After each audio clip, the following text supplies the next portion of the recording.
నమస్తే. ఎటకేలకు లోక్సభలో వఫ్కు సంబంధించిన సవరణ బిల్లుకు ఆమోదం లభించింది. సుదీర్ఘ కాలం పాటు 12 గంటల పాటు చర్చోపచర్చలు జరిగాయి. ఇటు అధికార పార్టీకి విపక్షాల మధ్య మాటల యుద్ధం అయితే కొనసాగింది. సవరణలు చేయాలని కూడా ప్రతిపాదనలు కూడా వచ్చాయి. ప్రధానంగా సవరణల విషయంలో మాత్రం 14 ప్రతిపాదనలను కూడా తీసుకొని ఈ యొక్క వఫ్కు సవరణ చట్టంలో చేర్చారు.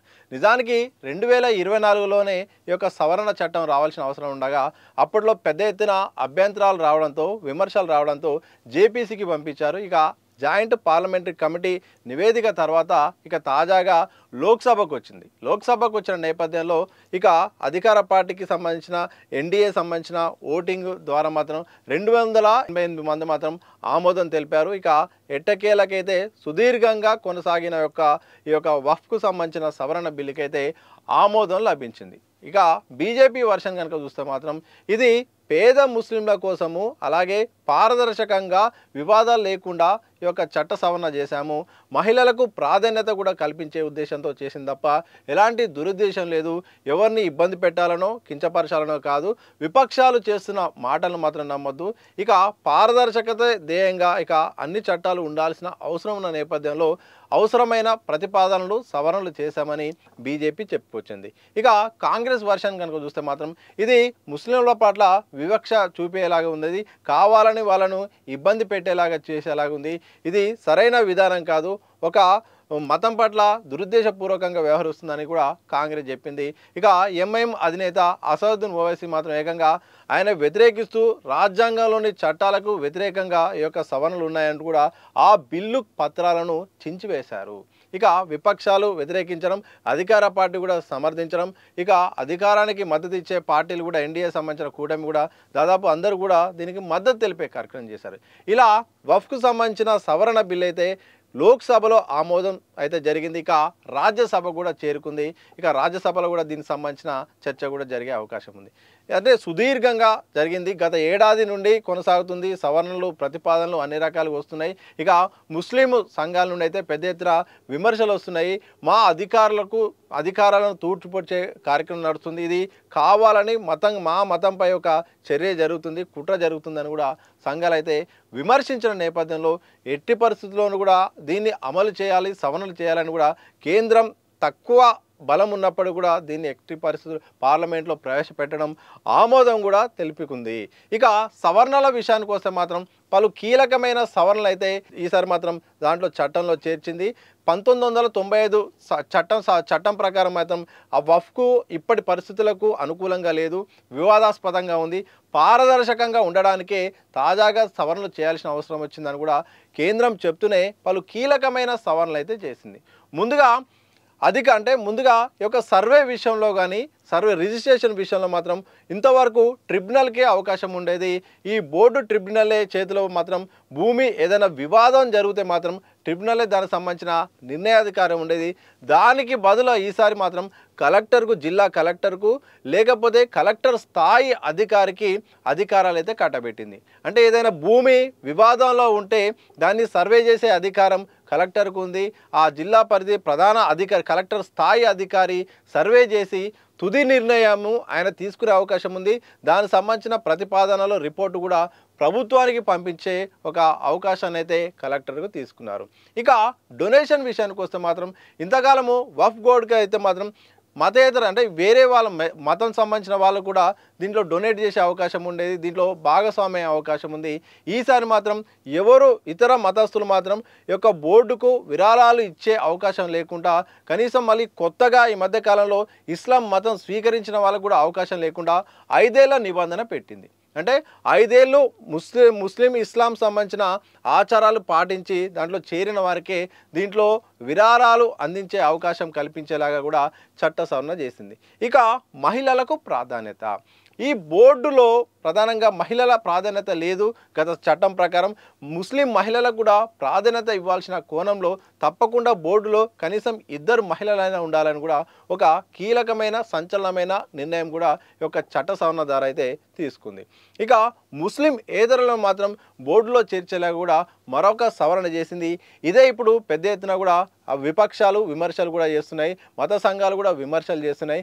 ఈ నేపథ్యంలో బీజేపీ కూడా ఈ విషయంలో క్లారిటీ కూడా ఇచ్చింది. ప్రధానంగా వక్ఫ్ బోర్డు విషయంలో మాత్రం ముస్లింలు ఉంటారు కానీ కౌన్సిల్లో కానీ రాష్ట్రానికి సంబంధించిన బోర్డు విషయంలో మాత్రం కనీసం ఇద్దరైనా వేరే అంటే మతేతరులు ఉండే అవకాశం ఉండేలాగా కూడా చట్ట సవరణ చేసింది. అంటే ఈ విషయంలో విమర్శలు వస్తున్న నేపథ్యంలో అధిష్టానం ఈ కేంద్రం మాత్రం మేము ఇది పారదర్శకత కోసమే చేసింది తప్ప ఇదే ఉద్దేశపూర్వకంగా కాదు. పూర్తి స్థాయిలో బోర్డులో మాత్రం ముస్లింలే ఉంటారు కానీ ఈ యొక్క కమిటీల కౌన్సిల్ సంబంధించిన విషయాలు మాత్రం నిర్ణయాధికారం విషయాల్లో మాత్రం కొన్ని విషయాల్లో మాత్రం ఇతర వాళ్ళను చేర్చడం జరిగింది.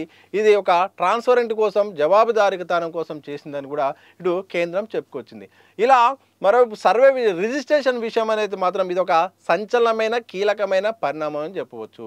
ఇప్పటి వరకు మాత్రం అంటే ఇప్పటి వరకు ఏ ఆస్తులు ఉన్నాయో వక్ఫ్కు సంబంధించిన భూములు ఉన్నాయో అవి అధికారికంగా డాక్యుమెంట్లు మాత్రం తప్పకుండా డేటాబేస్ సెంట్రల్ డేటాబేస్లో 6 నెలలలోపే అప్లోడ్ చేయాలనే ఒక కీలకమైన నిబంధన పెట్టింది. 6 నెలలలోపు ఏదైతే ఎన్ని భూములు ఉన్నాయో ఈ భూములు దానికి సంబంధించిన అధికారిక పత్రాలను అప్లోడ్ చేయాలి. అప్లోడ్ చేయని ఎడల మళ్ళీ ఇంకోసారి ట్రిబ్యునల్ పోయే అవకాశం లేకుండా కూడా ఈ చట్టంలో మార్పులు తెచ్చింది.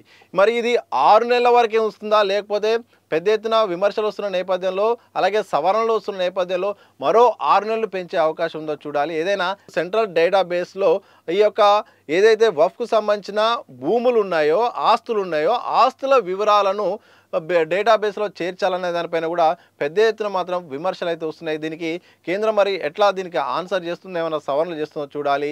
ఇక ఇలా ఒక్కొక్క అంటే మహిళలకు ప్రాధాన్యత కల్పించేలాగా నిర్ణయం తీసుకుంది.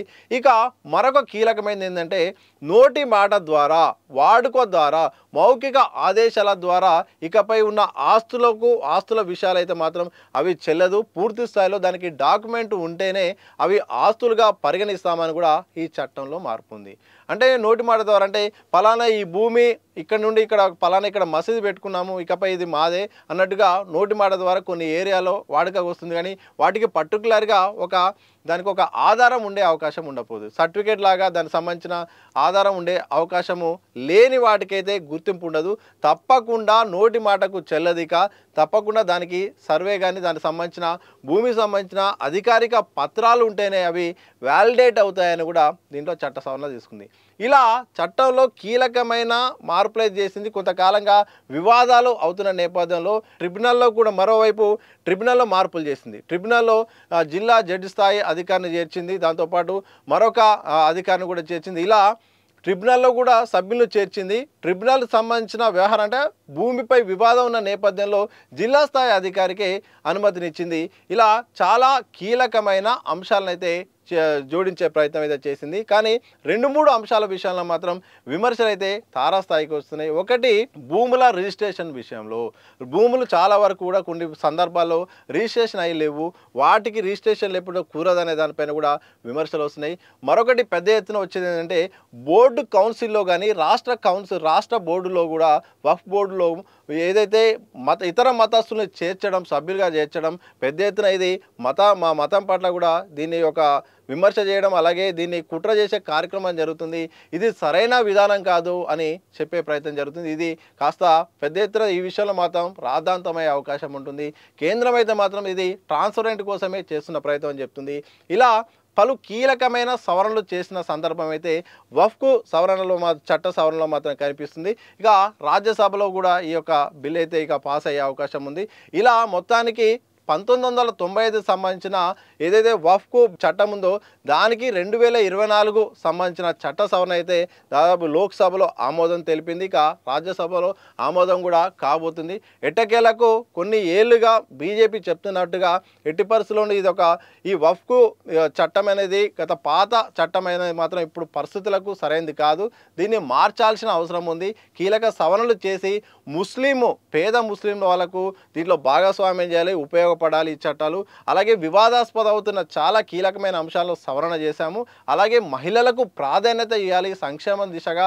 అలాగే బోర్డులకు లింగ సమానత్వం ఉండేలాగా కేంద్రం నిర్ణయం తీసుకున్న నేపథ్యంలో మహిళలకు స్థానం కల్పించామని కూడా కేంద్రం చెప్పుకుంటుంది. ఇక విపక్షాలు మాత్రం ఇది కావాలని ఒక మతంపై చేసిన కుట్రలాగా చూస్తుంది. ఇది కావాలని వాళ్ళని దురుద్దేశపూర్వకంగా వాళ్ళ అధికారాలను దూరం చేస్తుంది. మతపరమైన విషయాల్లో కేంద్రం తమ వివక్షను మరోసారి కొనసాగిస్తుందని కూడా ఇటు విపక్షాలు చెప్తున్న సందర్భంగా కనిపిస్తుంది. మొత్తంగా మాత్రం ఇక ఎప్పుడెప్పుడు అని ఎదురు చూస్తున్న మొత్తానికి వఫ్కు సంబంధించిన ఈ సవరణ బిల్ అయితే ఆమోదం తెలిపి బీజేపీ అయితే తమ స్థాయిలో తమ ముద్రను చూపించేలాగా మాత్రం సవరణలు అయితే చేసింది. మరి చూడాలి ఈ సవరణలు అయిపోయిన తర్వాత చట్టం వచ్చిన తర్వాత జరిగే వాదాల విషయంలో కేంద్రం ఎలా ముందడిగేస్తుంది, విపక్షాల తీరు ఎలా ఉండబోతుంది, మరిన్ని ఈ వఫ్కు నేపథ్యంలో కూడా దేశ రాజకీయ సరళి ఏమైనా ప్రభావితం చూపుతుందా లేదా అని తెలియాలంటే మాత్రం మరికొద్ది కాలం మాత్రం ఆగాల్సిన అవసరం ఉంది.